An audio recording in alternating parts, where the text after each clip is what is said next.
Alright, peeps, I'm just here in my mother's kitchen, of course.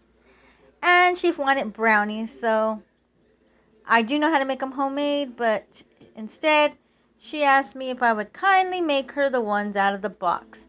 So, if you can see, I made her the Duncan Hines Decandent Turtle, but I didn't make them the way she wanted them in a pan, like I said.